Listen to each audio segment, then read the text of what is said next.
Quando os ponteiros se encontram e que nós ouvimos as 12 badaladas.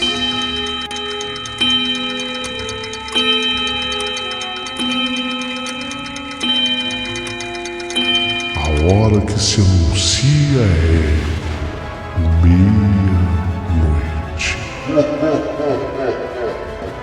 Uma hora em que tudo pode acontecer, inclusive nada. Mas hoje, muitos acontecimentos. Vamos à história de hoje.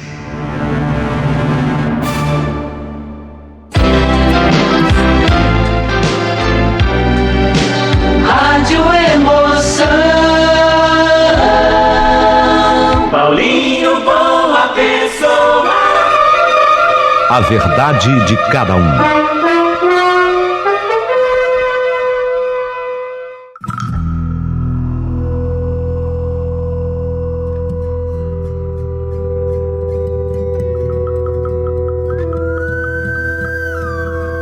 Querido amigo Paulinho, boa pessoa, eu sou a Solange e eu comecei a frequentar uma vez por semana um curso sobre uma tal de programação mental e parapsicologia. Eu sempre fui, assim, muito interessada, sabe, Paulinho, nessa coisa do mental, do espiritual, essa coisa da parapsicologia. E quando eu fiquei sabendo que havia um curso para isso, falei, eu vou entrar.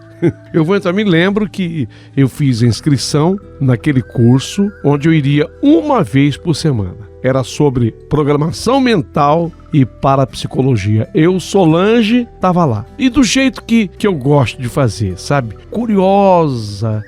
Curiosa feito uma criança que estivesse descobrindo o mundo. Eu não perdia uma aula sequer. Eu ficava contando os dias que faltavam para chegar quarta-feira. Eu me lembro que a aula era de quarta-feira. Eu ficava contando, caramba, ainda é sexta, depois sábado. Ai, meu Deus, tá longe. E eu doida para chegar quarta-feira. A duração desse curso, da aula em si na quarta-feira, era 1h30, quase 2 horas. Não chegava 2 horas completas, eu queria mais, sabe? E assim eu acabava saindo no local e pensando em tudo aquilo que eu tinha aprendido. Eu ia a pé até o ponto de ônibus. Eu andava mais ou menos 1 quilômetro, 1,5 quilômetros, porque não tinha ônibus que passasse ali na escola onde eu fazia o curso. E eu observei que a rua onde eu descia sempre era uma rua que não tinha ninguém, não tinha movimento. Não tinha movimento. Então eu andava uma bela quantidade de quarteirões, praticamente em rua deserta.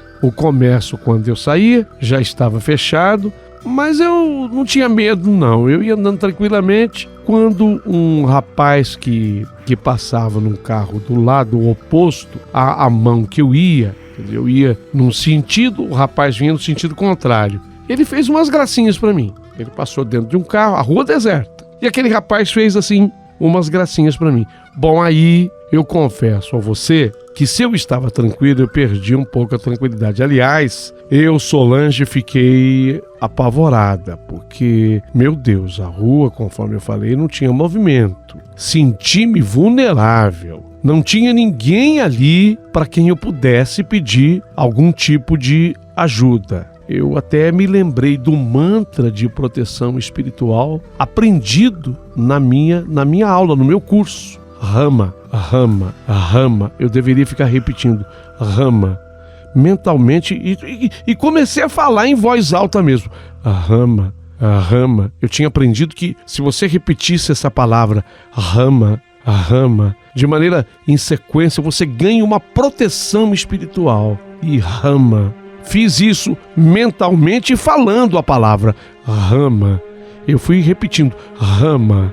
Assim que eu terminei de fazer o mantra, durou mais ou menos alguns segundos, eu falei pelo menos uns, 60 segundos, ou quem sabe, 3 minutos, eu fui falando rama, rama. Apareceu na minha frente, quando eu acabei de fazer rama, apareceu na minha frente um homem de mais ou menos 1,60 m, portanto um homem de estatura baixa, 1,60 m de altura. Ele estava de calça social escura, uma camisa branca e os olhos puxadinhos assim, aparentando ser um japonês. Ele apareceu na minha frente. Sabe quando você vê uma pessoa, você fala, puxa, é uma companhia. Eu estava com cisma do cidadão que tinha passado de carro. Quando eu vejo aquele homem na minha frente, com essa descrição que acabei de fazer, eu falei, vou conversar com ele, vou puxar conversa com ele.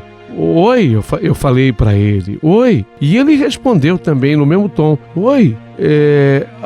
Eu falei, vou pedir uma ajuda pra ele, porque eu fiquei com medo do cidadão de carro. O cidadão de carro tinha mexido comigo, ele fez uns sinais, sabe? Vocês estão me entendendo? Quando aquele cidadão passou com o carro, ele fez uns sinais com as mãos, eu não entendi, mas me parecia uma coisa assim ofensiva, eu fiquei cismada. Eu fiquei com medo daquele cidadão do carro. Então eu pedi para esse cidadão que apareceu na minha frente, esse japonês, vou chamá-lo assim, japonês. Então eu pedi para ele, por favor, será que você pode me acompanhar até o ponto de ônibus? É que eu tô com medo. Claro, ele me respondeu, claro que acompanho, claro que sim, respondeu ele. E eu, querendo até puxar a conversa, eu falei para ele, né, que eu tô vindo de um curso, eu tô numa instituição que fala sobre a mente, aqui mesmo no bairro, aqui perto, eu querendo puxar a conversa com ele, explicando para ele. Ah, sim. E aí ele me disse, o japonês, eu conheço algumas e tenho amigos que frequentam esse tipo de escola e de curso, me disse ele. Aí eu dei um meio sorriso, meio que agradecendo que ele tinha entrado na minha sintonia, e eu falei para ele, tá vendo? Aí vi o carro de novo. Eu vi o carro que apontou de novo, virando na esquina lá em cima. Era o mesmo carro do sujeito que havia mexido comigo. Então eu aproveitei e falei para ele. Eu falei, tá vendo? É aquele lá, ó. Aquele lá o quê? Ele me perguntou.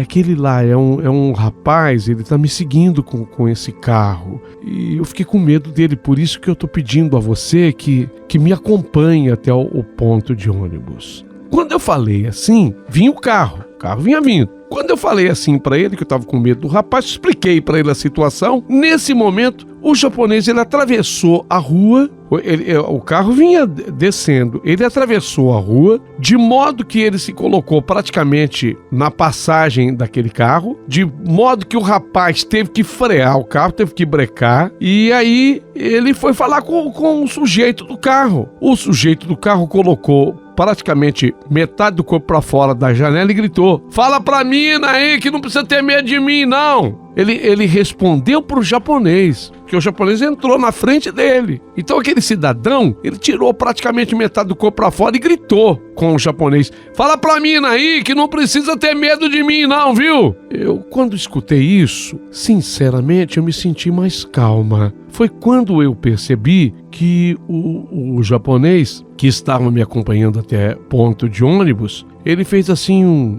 um afirmativo com a cabeça. De repente, ao virar a esquina, eu ia agradecer o japonês pelo grande favor que ele me havia feito, porque afinal de contas ele me protegeu. Cadê o japonês? Nessa hora que eu queria agradecer ao cidadão japonês, que feito um anjo havia surgido na minha vida, cadê o japonês? Ele estava me acompanhando até ali, até o ponto de ônibus. Me defendeu daquele rapaz. Cadê o japonês? Ele sumiu como uma fumaça, sem deixar rastro nenhum. Aí eu já estava no ponto de ônibus, eu parei, olhei assim para todos os lados, ainda cismado, porque o japonês tinha sumido, para confirmar, para se ver se eu realmente via o japonês em algum canto, em algum lugar à minha frente. E exatamente quando eu estou procurando por ele, o ônibus estacionou naquela hora. Estacionou, embarcou e eu fui para casa de maneira segura, tranquila e com muitas indagações na minha cabeça, com muitas perguntas na minha cabeça. Bem, não foi nada não. Na outra semana eu tinha que esperar quarta-feira para voltar, para ter de novo a aula, o curso que eu amava. Eu já estava apaixonada por aquilo, mas eu já fui de uma maneira preparada. Eu ia pegar depois uma carona com algum aluno, porque eu não era a única a sair dali. ia pedir para que alguém me acompanhasse até o ponto de ônibus, ou que de repente, gente que é de carro, né? Tinha muita gente que é com o próprio carro, que me desse uma carona até o ponto de ônibus. Eu fiquei esperta, eu tinha medo de cruzar de novo com aquele rapaz do carro. Só que desta vez, na quarta-feira posterior a tudo isso, foi uma professora no curso. Foi uma professora ministrar a aula naquele dia. E pasme você que está acompanhando o meu relato, o relato da Solange, que sou eu. Professora, ela recebeu a sala estava cheia de gente.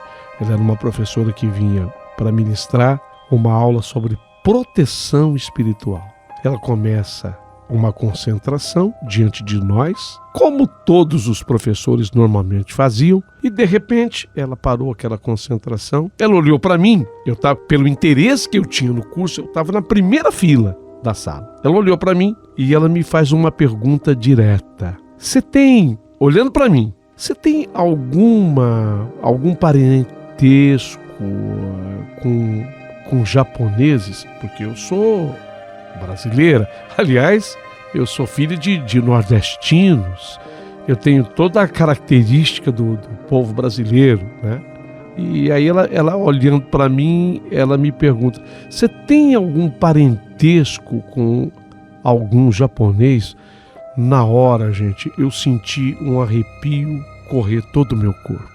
Fiquei entre a assustada e ao mesmo tempo a feliz, porque eu não tinha tocado nesse assunto japonês com ninguém. Bom, em casa sim, na minha casa eu tinha falado do encontro misterioso com o japonês. Mas ali no curso, com a sala de aula, com ninguém. Talvez eu até fosse discutir ao final da aula, mas não naquela hora. Falei, não. Assim, respondi para ela com aquele interesse, não. Por quê? Makoto, ela usou esse nome para mim. Falei, como? Não entendi. E ela me explicou. Makoto é o nome de um espírito. O espírito desse Makoto, um japonês, te protege. Ele está aqui, inclusive. Falei, não diga. Aqui aonde, assim? Ela falou, aqui na sala. Ele se apresentou. O nome Makoto é um espírito protetor, é o espírito de um japonês. Sempre que você puder, agradeça a Makoto em orações. Faça orações dirigidas a Makoto. Ele é um ser de luz, um espírito de luz que te protege. Gente de Deus! Eu fiquei boquiaberta. Eu fiquei estupefata. Eu fiquei, assim, sabe, pasmada. Eu havia tido um encontro com um espírito protetor, um espírito de luz que me protegeu na minha caminhada daquela escola até o ponto de ônibus. Makoto, eu nunca mais deixei de fazer as minhas orações dirigidas a esse espírito de luz, cujo nome é Makoto. E eu não tinha nenhuma referência, agradeci demais a professora, toda a sala de aula ficou olhando para mim. Depois, obviamente, eu tive que parar e contar. Eu fui até a frente da sala de aula, contei para todos, com lágrimas nos olhos, emocionada. Eu contei sobre aquele encontro que eu havia tido, havia acontecido na vez passada, na quarta-feira passada. Eu contei para todo mundo os detalhes do encontro que eu havia tido com Makoto. Bem, a partir daquela aula, eu voltei para casa com aquele nome que eu nunca mais esqueceria e fui pesquisar. Eu até fui numa escola japonesa entender o que é Makoto. Eu nunca tinha ouvido falar como nome de japonês. Eu nunca tinha escutado alguém que se chamasse Makoto, mas depois, nessa escola para japoneses, eu acabei descobrindo que Makoto de fato é um nome que se dá ao homem japonês. E no Japão é comum até esse nome. Eu não sabia. No Brasil eu não tinha encontrado nenhum Makoto. E é uma palavra, Makoto, é uma palavra japonesa, cujo significado é sinceridade e verdade interior. Olha que coisa. Se era o meu anjo protetor, Makoto, significa sinceridade e verdade interior. E é um ensinamento principal num sistema também chamado Kodenkan de judô. Nesse sistema de judô que eu também desconhecia, esse Kodenkan de judô significa que você, quando usa essa expressão makoto, é falar a partir do seu coração, em concordância com os seus atos. Então, sempre que você quer falar alguma coisa que esteja partindo do seu coração e concorda com os seus atos, você diz makoto. Segundo Confúcio, a sinceridade é o caminho do paraíso. Fazer-se sincero é o caminho do homem. A sinceridade é o caminho do paraíso. E fazer-se sincero é o caminho do homem, que é exatamente o que significa makoto.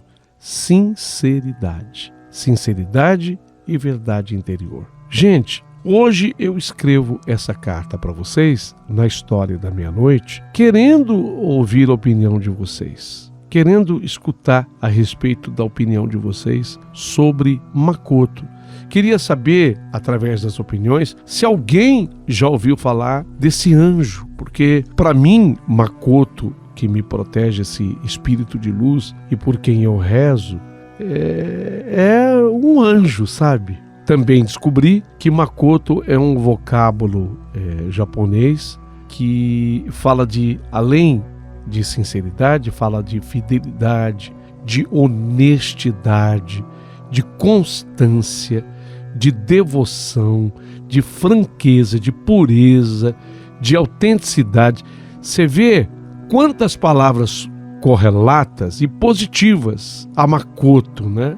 A makoto. Quem possui makoto respeita e cumpre. Quem tem makoto em si respeita e cumpre, acima de tudo, os seus compromissos. Então eu aprendi também nessa escola japonesa, porque eu me interessei pelo nome, e é isso que eu quero passar para vocês hoje, através dessa história, por ser o meu anjo protetor. Quando você diz assim, eu tenho makoto comigo, você sabe respeitar e cumprir os seus compromissos. Você é o tipo de pessoa, se marca um encontro, uma reunião, 8h15 da manhã. 8h15 da manhã você está lá. Então você é makoto. Você é makoto, você tem makoto consigo. O desempenho correto da obrigação assumida é makoto, embora não seja considerado uma atitude relevante para a maioria das pessoas. Essa coisa de ser pontual, né? Tem muita gente que não leva isso a sério. O não cumprimento de um dever acaba sendo uma espécie de um delito.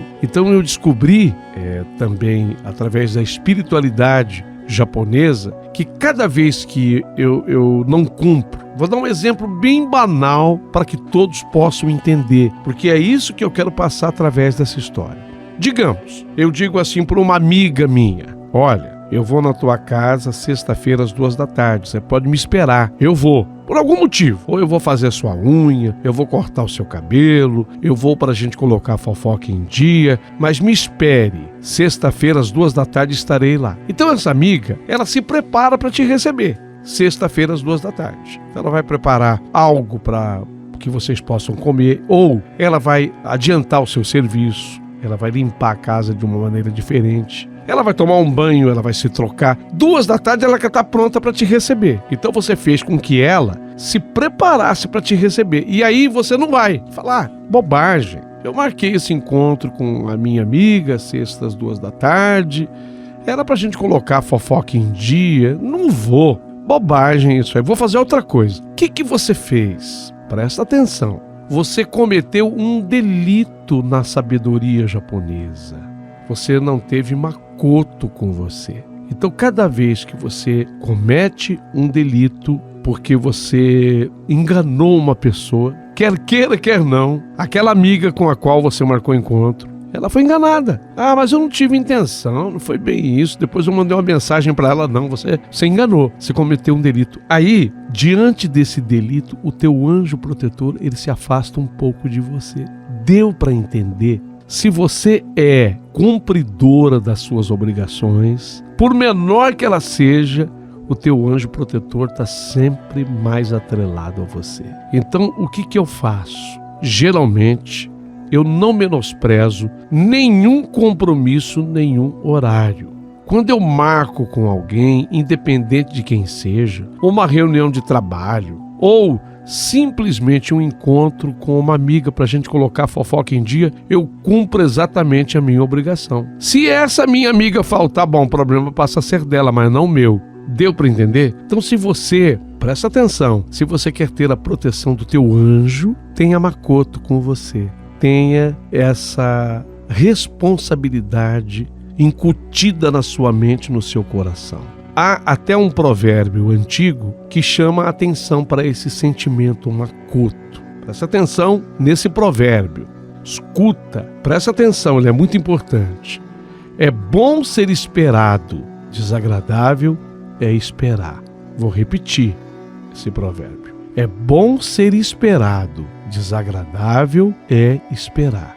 Leve isso em conta, porque cada vez que você deixa alguém a esperar, você comete um delito e o teu anjo protetor se afasta um pouquinho de você.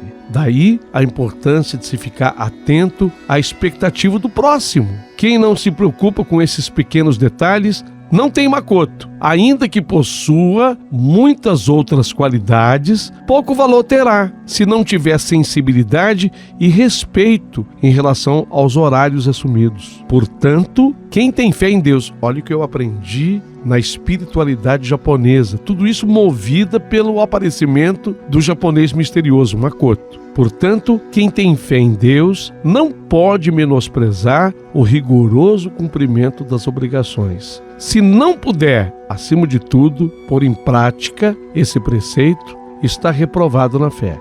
Guardem essa verdade bem no fundo do coração de vocês. Não foi à toa que você escutou a minha carta. Não foi à toa. Makoto, quando me apareceu naquele dia para me proteger, quis também que você ouvisse essa carta.